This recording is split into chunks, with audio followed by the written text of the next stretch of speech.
अंधेरे कमरे में लगता है डर, बड़ी बीमारी का सताता है डर, ऊंचाई से लगता है डर, अकेलेपन से लगता है डर। हो जाइए होशियार, डर कहीं कर ना दे बीमार। डर यानी फोबिया इतना आखिर खतरनाक क्यों है और सेहत को किस तरह ये बिगाड़ सकता है, डॉक्टर साहब बताएंगे। बताइए डॉक्टर साहब। देखिए, बड़ा अच्छा विषय है, थोड़ा सा अगर ध्यान से सुने तो बहुत चीजें आपको समझ आएंगी। डर लगना एक स्वाभाविक सी चीज है। बहुत सारे लोगों को बहुत कुछ चीजों से डर लगता है। किसी को कॉकरोच से डर लगता है, किसी को छिपकली देख के उसकी जो है सांस अटक जाती है बिल्कुल ही, किसी को जो है डॉक्टर के इंजेक्शन से डर लगता है। लेकिन ये तो एक नॉर्मल सी चीजें हैं, इसको हम फोबिया नहीं बोलते हैं। फोबिया होता है कि जब किसी ऐसी वस्तु या ऐसी सिचुएशन से आपको डर लगे जो वास्तव में उतनी डरावनी नहीं है, उसको कहते हैं फोबिया। और उसका जो रिजल्ट क्या होता है कि उस डर से जो है आप फिर उस काम को करने में जो है असमर्थ होते हैं, या आपको जो है बहुत सारे लक्षण आपके बॉडी में दिखने लगते हैं, बहुत ज्यादा घबराहट होने लगती है। फॉर एग्जाम्पल, कुछ लोग जो है लिफ्ट में जाने से डरते हैं। तो लिफ्ट में तो दुनिया जाती है, मतलब ऐसी कोई लिफ्ट में कोई डरावनी चीज तो है नहीं उसके अंदर कि उसमें जाने से कुछ चीज, कॉकरोच को एक बार देखें कोई तो समझ आता है, छिपकली को देख के समझ आता है। लेकिन लिफ्ट तो एक नॉर्मल एक कमरा जैसा एक चीज है, उसमें बहुत सारे लोग जाते हैं। लेकिन किसी किसी व्यक्ति को उसको अंदर जाने में डर लगता है और उसको पसीना आने लगता है, घबराहट होने लगती है, क्लॉस्ट्रोफोबिया उसको बोलते हैं। कुछ लोगों को फ्लाइट में जाने से डर लगता है, फ्लाइट में दुनिया जा रही है। कुछ लोगों को अच्छा जॉब मिलता है कहीं पर किसी ऑफिस में, लेकिन उनको डर लगता है ऊंचाई से, वो हाइट पर नहीं जा सकते। तो क्योंकि उनका ऑफिस 10वीं मंजिल पर है तो इसलिए वो डरते हैं कि मैं तो ये जॉब नहीं कर सकता। किसी को पानी से डर लगता है, पानी में अंदर घुस ही नहीं सकते वो, चाहे वो इतना पानी हो, बेशक डूबने वाला पानी नहीं है, वो उसमें अंदर घुस नहीं सकते। तो सबसे पहले आपको ये समझना है कि मेरी प्रॉब्लम है क्या और कहाँ इसकी जड़ है, कहाँ पर ये मौजूद है, वहां से उसको निकालना पड़ेगा। निकल जाती है, ऐसा नहीं है कि नहीं निकलेगी। हमारे पास इलाज है, हमारे पास बहुत पेशेंट आते हैं, दुनिया भर से आते हैं, अमेरिका से आते हैं, जापान से आते हैं, यूरोप से आते हैं, क्योंकि वहां पर ज्यादा ये देखने को मिलता है। ट्रॉमाज, चाइल्डहुड ट्रॉमाज, चाइल्डहुड में कोई बैड एक्सपीरियंस हो गया, कोई किसी तरह का जो है अब्यूज हो गया, फिजिकल अब्यूज हो गया, अभी यहाँ भारत में भी शुरू हो गया है। अभी यहाँ भारत वाले भी बहुत पीछे नहीं है इस मामले में, यहाँ पर भी बहुत सारे ट्रॉमा आजकल लोगों को होने लगे और यहाँ पर भी इसके रिलेटेड जो है फोबिया जैसी बीमारियां बहुत लोगों में हो रही हैं। चंडीगढ़ से हमारे अगले कॉलर ललित जुड़े हैं, उनसे बात करते हैं। जी ललित, अपना सवाल पूछ सकते हैं आप डॉक्टर साहब से। डॉक्टर नमस्कार। नमस्कार जी। सर, मेरी उम्र 38 ईयर्स है और कुछ दिनों से बहुत ज्यादा पेशाब की प्रॉब्लम हो रही है। क्या हो रहा है जी पेशाब में? पेशाब में बहुत जलन हो रही है और कई बार जाना पड़ रहा है दिन भर में। अच्छा। तो और इतना ज्यादा जलन हो रहा है, तलवों में भी जलन हो रहा है, तो समझ नहीं आ रहा था क्या प्रॉब्लम हो रही। तो जाके डॉक्टर को दिखाया तो शुगर अचानक निकल आया है। अच्छा।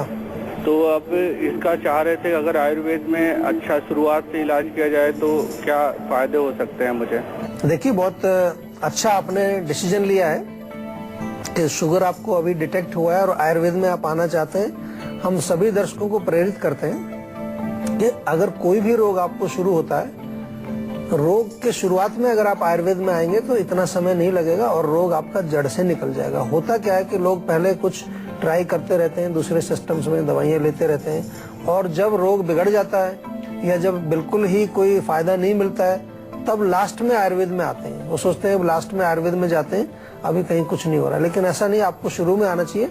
और आपका जो केस है, शुगर तो उसमें निकला है डेफिनेटली, लेकिन आपको साथ साथ जो आपने यूरिन की प्रॉब्लम बताई वो हमें एक संकेत देती है कि गर्मी भी ज्यादा है, पित्त ज्यादा है, यूरिन में जलन भी आपको हो रही है, जो दर्द भी हो रहा है और बार बार आपको यूरिन जाना पड़ता है, तो एक यूरिनरी ट्रैक्ट इन्फेक्शन के लक्षण ये हैं।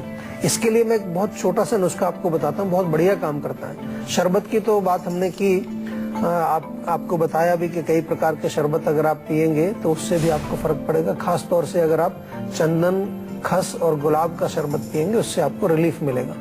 इसके अतिरिक्त जो है, अगर फिटकरी आपके पास है, घर में मिल जाती है आमतौर पर, फिटकरी को अच्छी तरह से धो करके और उसको पीस लीजिए, थोड़ा सा गुलाब जल मिला के रगड़ लीजिए उसको और उसको सुखा के रख लीजिए।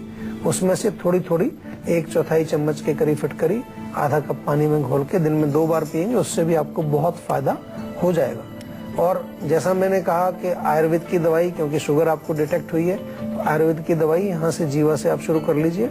चंडीगढ़ में भी हमारी क्लिनिक है, वहाँ आप हमारी क्लिनिक में जाके पर्सनली डॉक्टर से मिल लीजिए और अपना उपचार शुरू कर दीजिए, ताकि रोग जल्दी से जल्दी ठीक हो जाए। इससे पहले कि रोग बहुत ज्यादा बढ़ जाए और बहुत पुराना हो जाए, अच्छा रहेगा कि इसको हम यहीं पर कंट्रोल करें और आपके शरीर में जो भी विकृति हुई है, जो वीकनेस हुई है, उसको दूर करने के लिए भी हम साथ में दवाइयाँ उसके देते हैं। अच्छा डॉक्टर साहब, ये बताइए, अक्सर हमने ये देखा है किसी व्यक्ति ने अपनी बीमारी का जिक्र कर दिया तो सामने वाले के मन में, दिल दिमाग में ऐसा डर बैठ जाता है कि कहीं इस बीमारी का लक्षण हमारे अंदर तो नहीं है। ऐसा क्यों होता है? जी बिल्कुल, बहुत लोगों को होता है। आप हमारा शो भी कई लोग देखते हैं, तो उसमें हम जब लक्षण बता रहे होते हैं तो कई लोग सोचते हैं मुझे भी ये बीमारी है क्योंकि मेरे अंदर ऐसे लक्षण है। इसको हम कहते हैं मन की कमजोरी।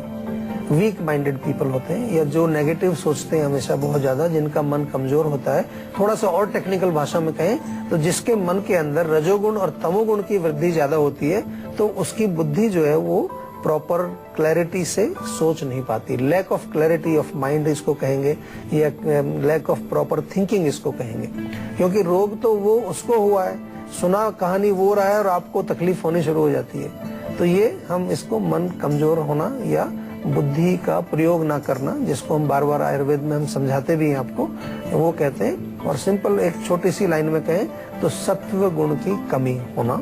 ऐसे लोग जिनमें सत्व गुण की कमी होती है, उनको ये इस तरह के विचार आमतौर पर आते हैं और बहुत नेगेटिव हो जाते हैं लोग। कई बार बिल्कुल घबराने लगते हैं, डरने लगते हैं कि कहीं मेरे अंदर भी ये बीमारी तो नहीं होगी। मेरठ से हमारे अगले कॉलर सूरज जुड़े हैं, हमसे बात करते हैं। जी सूरज, आप अपना सवाल पूछिए डॉक्टर साहब से, क्या पूछना चाहते हैं? डॉक्टर साहब जी नमस्कार। जी डॉक्टर साहब, मेरे ना एसिडिटी की प्रॉब्लम बहुत ज्यादा है 6 महीने से। 6 महीने से? हाँ जी। तो उसमें क्या जलन होती है, खट्टी डकारें? खट्टी डकार आती है और जलन होती है। जो खाना भी मैं खाता हूँ ना, वो खाना भी ऊपर की तरफ आता रहता है। अच्छा देखो, ये तो बहुत गलत बात है, क्योंकि अगर ये खाना ही ऊपर को आएगा और एसिडिटी होगी तो फिर अपच हो जाएगा। आपको अपच होगा तो बहुत सारी प्रॉब्लम होगी। तो सबसे पहले आपको एसिडिटी को ठीक करना है। एक अविपत्तिकर चूर्ण हमारा आयुर्वेद में मिल जाता है, कहीं पर भी मिलेगा आपको अविपत्तिकर चूर्ण। वो आधा चम्मच या पूरा 1 चम्मच भर के खाना खाने से 15 मिनट पहले 2 बार ले लीजिए आप। उससे काफी रिलीफ आपको मिलेगा। लेकिन साथ में परहेज जो हम बताते हैं आपको, गर्म चीजों का सेवन मत करिए। मिर्ची, मसाले, अचार, खटाई, चटनी वगैरह ऐसी चीजों का सेवन मत करिए जो एसिडिक हैं, जो खट्टी हैं। दही भी नहीं खाना है, नींबू, टमाटर, इस तरह की चीजों का सेवन आपको नहीं करना है। इसके विपरीत जो कूलिंग है, एल्कलाइन चीजें हैं, उनका सेवन करिए। खीरा खाइए, तरबूज खाइए, ककड़ी खाइए, नारियल पानी पीजिए, कच्चा नारियल जो होता है वो खाइए, उससे काफी रिलीफ मिलेगा। मुलेठी भी बहुत अच्छा काम करती है। मुलेठी का चूर्ण आप थोड़ा सा ले सकते हैं, दिन में 2-3 बार लेंगे, उससे रिलीफ मिलेगा। लेकिन क्योंकि रोग आपका जो है पेट के अंदर स्थापित है, और इसका जो है हमें पित्त का विरेचन बहुत जरूरी कराना पड़ता है। पित्त का विरेचन यानी जो पित्त बना हुआ है उसको शरीर से बाहर निकालना, और उसके लिए बहुत अच्छी दवाइयाँ आपको आयुर्वेद में मिलती हैं, वो भी साथ में लीजिए। जो हमने आपको जो उपचार बताए वो भी करिए, साथ में औषधि भी लीजिए, ताकि रोग आपका बिल्कुल जड़ से ठीक हो जाए। तो अब बारी है आज की संजीवनी की, जिसमें डॉक्टर साहब से जानेंगे कि कैसे हम अपने डर को डराकर फिट रह सकते हैं। तभी तो आप कहेंगे कि डर के आगे हेल्थ है। बताइए डॉक्टर साहब। देखिए, बड़ा अच्छा आपने कहा कि डर को डरा करके हम कैसे फिट रहें। डर को डराने का तरीका एक सिंपल सा यही है कि जिस चीज से आपको डर लगता है, जो भी चीज आपको डराती है, उसको थोड़ा सा आप फेस करें, उसको एक्सपीरियंस करें।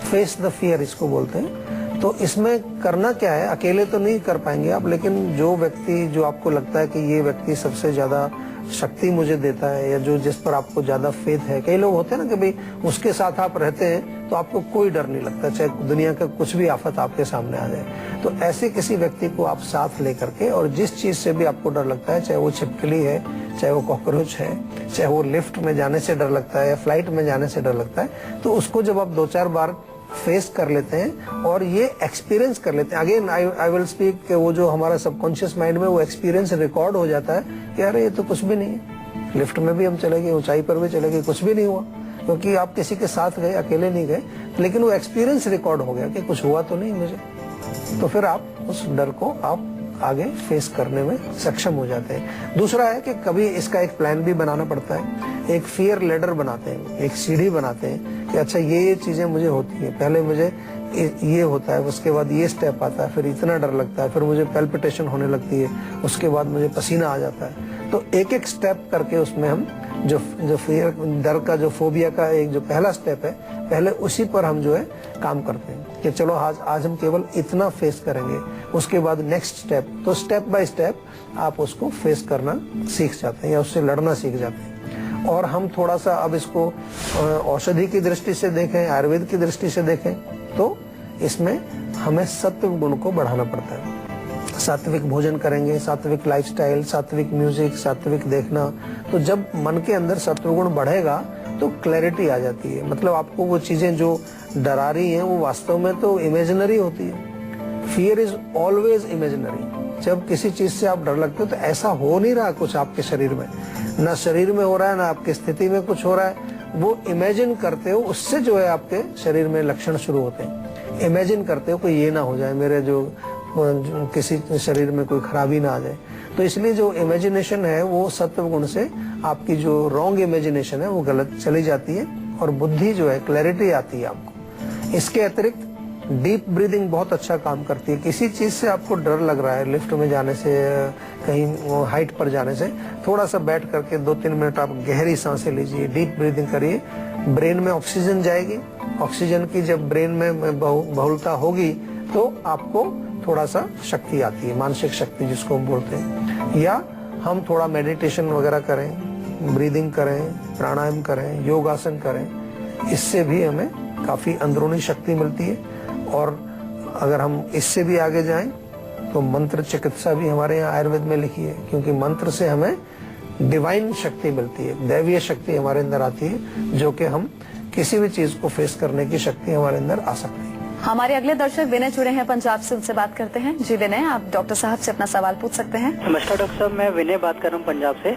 जी नमस्कार। डॉक्टर साहब क्या है, आजकल मेरे 5-6 महीने से हो रहा है, मेरे ना आधे सिर में काफी दर्द रहता है। अच्छा।